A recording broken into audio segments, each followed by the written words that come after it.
Hello students, welcome back to my channel Medical with Nursing Officer, and today we will discuss about the complications of the preterm baby.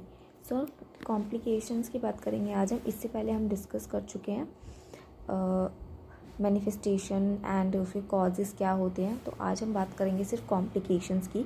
तो अगर आपको इसके causes और manifestations जानना है कि कैसे पता चलेगा कि ये जो बेबी है ये प्री टर्म है या टर्म पे है, तो आप इससे पहले वाला वीडियो जा कर के देखना, अपलोडेड है चैनल पे, तो वहाँ पे आपको मिल जाएगा.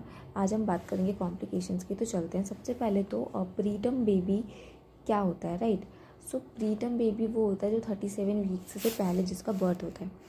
सो the baby whose birth is before the 37 weeks was called preterm baby. But इसके अंदर भी टर्म के अंदर भी हमारा क्या होता है, एक प्रीटर्म बेबी होता है, एक थोड़ा सा मतलब लेट टर्म बेबी होता है. सो लेट टर्म इन्फेंट वो होता है जिसका बर्थ 34 से 37 वीक के अंदर होता है. वो लेट टर्म बर्थ के अंदर आते हैं, लेट टर्म इन्फेंट कहलाते हैं, लेट प्री टर्म इन्फेंट कहलाते हैं. और 34 वीक से पहले अगर किसी का बर्थ होता है तो वो प्री टर्म के अंदर आता है, राइट. अर्ली प्रीटर्म इन्फेंट कहलाएगा. सो एक तो बात ये हो गई. नेक्स्ट, ये जो है कॉम्प्लिकेशंस के रिस्क प्रीटर्म के अंदर बहुत ज़्यादा रहते हैं क्योंकि इमेच्योरिटी होने की वजह से, क्योंकि जो उसके ऑर्गन्स होते हैं वो अच्छे से डेवलप नहीं होते हैं. तो इसकी वजह से बहुत ज़्यादा चांसेस रहते हैं कि कॉम्प्लिकेशंस उनको हो. जैसे कि उनको एस्फिक्सिया हो सकता है. फर्स्ट कॉम्प्लिकेशंस में इसमें भी एस्फिक्सिया. एस्फिक्सिया इसलिए हो सकता है क्योंकि जो उनका लंग्स होता है वो अच्छे से डेवलप नहीं है, अच्छे से ना तो वो एनाटॉमिकली डेवलप होता है ना वो फंक्शनली अच्छे से डेवलप है. तो इस वजह से उनको एनोक्सिया हो सकता है. अगर उनको थोड़ा भी एनोक्सिया होगा तो उसकी वजह से क्या हो सकता है, आगे चल के उसको हैमरेज भी हो सकता है अंदर, हार्ट के अंदर, लंग्स के अंदर. सो ये लीवर के अंदर भी हैमरेज हो सकता है. So asphyxia is a main complications which is found in the preterm infant, right. Next है हाइपोथर्मिया. सो हाइपोथर्मिया क्यों होगा, क्योंकि जो फीटस है उसके अंदर जो सबकुटेनियस फैट होता है वो इतना ज़्यादा नहीं होगा, राइट. जैसे मैंने आपको मैनिफेस्टेशंस में बताया था कि वो बहुत थिन होते हैं, प्रीटर्म बेबी बहुत थिन होते हैं, उनकी जो स्किन होती है वो शाइनी होती है, राइट.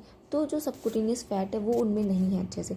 तो अगर सबकुटेनियस फैट नहीं होगा तो वो हीट को अच्छे से नहीं क्या करेगा कि मेंटेन कर पाएगा और उनको कोल्ड हो सकता है.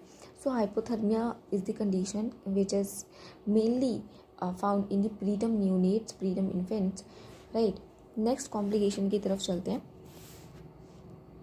सो नेक्स्ट उनको हाइपोग्लाइसीमिया हो सकता है. सो हाइपोग्लाइसीमिया होगा क्योंकि पहले तो ये बताती हूँ कि मैं 15% केसेस में ऐसा देखा गया है कि उनको हाइपोक्सिया हुआ है क्योंकि जो ग्लाइकोजन होता है ना वो लीवर में स्टोर होता है. लेकिन यहाँ पर क्योंकि वो प्रीटर्म बेबी है तो जो ग्लाइकोजन है वो लीवर में पूरा अच्छे से स्टोर नहीं है और इसकी वजह से उनको हाइपोग्लाइसीमिया हो सकता है, राइट. इसके साथ साथ कोल्ड स्ट्रेस की वजह से, हाइपर इंसुलिनीमिया की वजह से एंड पुअर फीडिंग की वजह से भी हाइपोग्लाइसीमिया हो सकता है. सो हाइपोग्लाइसीमिया का मतलब होता है कि जो ब्लड ग्लूकोज लेवल होता है वो कम होता है, तो उसको हम हाइपोग्लूकोसीमिया कहते हैं, ग्लाइकोसीमिया कहते हैं. एंड इन्फेंट की बात करें अगर प्रीटर्म में तो यहाँ पर 40 mg/dl से अगर कम होगा तो वो हाइपोग्लाइसीमिया के अंदर आएगा, राइट. नेक्स्ट उनको हो सकता है heart failure. So heart failure हो सकता है क्योंकि एस्फिक्सिया होने के चांसेस उनको बहुत ज़्यादा रहते हैं जो कि मैंने पहले बताया. अब अगर उनको एस्फिक्सिया होगा तो उसकी वजह से क्या हो सकता है, पल्मोनरी एडिमा हो सकता है, राइट. सो पल्मोनरी एडिमा हो सकता है उनको, इधर ही होगा, हाँ देखिए, उनको पल्मोनरी एडिमा हो सकता है जो कि बाद में क्या कॉज कर सकता है आगे कि वो पल्मोनरी एक्शन कॉज कर सकता है, राइट. सो पल्मोनरी एक्शन कॉज हो सकता है एंड इसकी वजह से जो पेशेंट है वहाँ पे जो हमारा फीटस है उसको पीडीए देखने को भी मिल सकता है. PDA is for patent ductus आर्टरियोसिस. So patent ductus आर्टरियोसिस अगर देखने को मिल सकता है so that will cause what, heart failure, right. So PDA क्या होता है, PDA is a congenital disease होती है जो कि हार्ट की एक एबनॉर्मलिटी है जो इन्फेंट के अंदर पाई जाती है. इसको मैं अच्छे से बताऊंगी नेक्स्ट, अगर मैंने वीडियो बनाया तो उसमें यहाँ पे, क्योंकि बताना बहुत मुश्किल हो जाएगा. लाइक जब बर्थ होता है बेबी का तो उनका जो हार्ट होता है ना वो अच्छे से डेवलप नहीं होता, वहाँ पे कुछ ओपन होते हैं, ओपन होल्स होते हैं, ठीक है, जिनसे उनका सर्कुलेशन होता है। तो ये पूरा फीटल सर्कुलेशन का पार्ट है एक तरीके से, तो इसलिए हम इसको नेक्स्ट वीडियो में डिस्कस कर लेंगे। अभी के लिए आपको ये समझना है कि PDA हो सकता है and PDA will cause heart failure.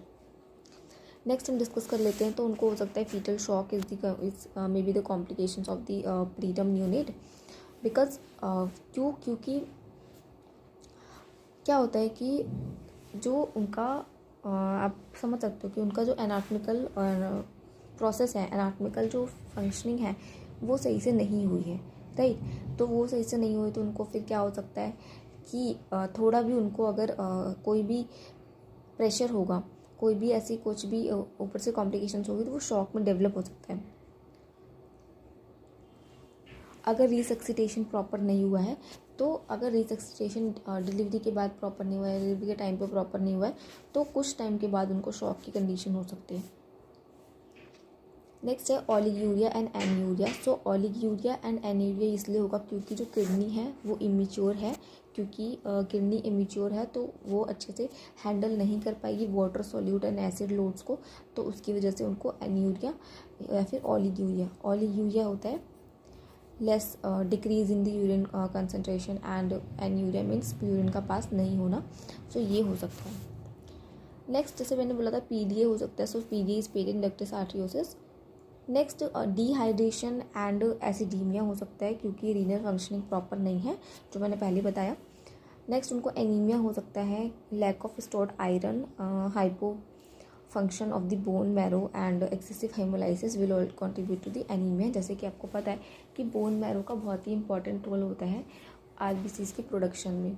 सो अगर यहाँ पर क्या होगा कि जो लीवर है वो अच्छे से डेवलप नहीं है, जो बोन मैरो है वो अच्छे से डेवलप नहीं है, जो उसकी एनाटॉमिकल डेवलपमेंट है वो सही से नहीं है उसके ऑर्गन्स की, तो यहाँ पर क्या हो सकता है, उसको एनीमिया हो सकता है। नेक्स्ट फीचर्स को एपनिया हो सकता है। So apnoea and sudden infant death syndrome भी हो सकता है क्योंकि immaturity of the autonomic nervous system की इमेच्योरिटी की वजह से, एंड ब्रेडिकार्डिया का रिस्क हो गया, एपनिया का रिस्क हो गया, एंड SIDS का रिस्क जो है ये कि बढ़ जाता है। सो ब्रेडिकार्डिया होता है कि हार्ट रेट का डिक्रीज़ होना। नॉर्मल हार्ट रेट 140 आपको देखने को मिलेगी इन्फेंट के अंदर, ठीक है, जो हेल्दी इन्फेंट होगा। सो यहाँ पर कम होना, दैट इज़